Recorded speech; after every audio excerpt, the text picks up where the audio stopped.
Today, Russia abruptly cut off its natural gas exports to Finland, its northern neighbor. The halt follows Finland's request to join NATO.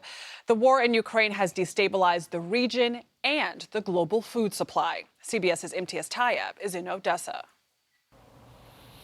Adriana, good evening. Well, Vladimir Putin is being accused of deliberately targeting Ukrainian grain stores and blockading the vital Black Sea transit route, all of which is threatening the world's food supply.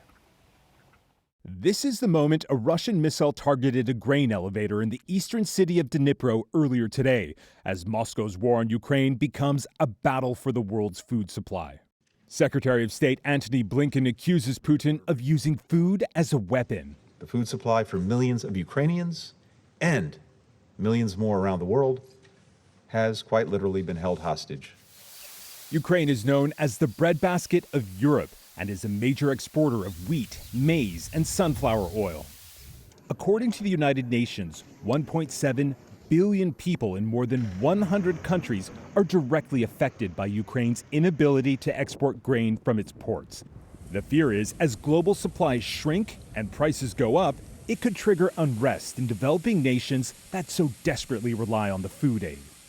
Yuri Yalovchuk has been a farmer for over 40 years. He says he's never seen a situation where grain, as high quality as this, is left to rot in warehouses.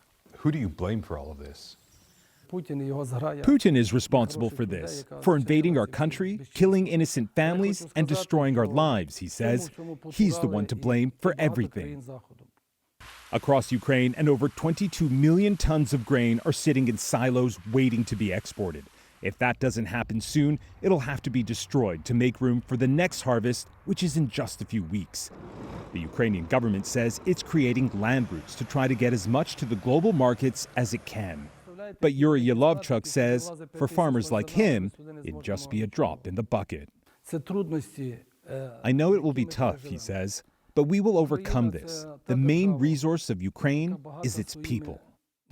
Now, Vladimir Putin's war is really being felt all around the world. And earlier tonight, Ukrainian President Volodymyr Zelensky said the conflict, now entering its fourth month, can only be solved through diplomacy.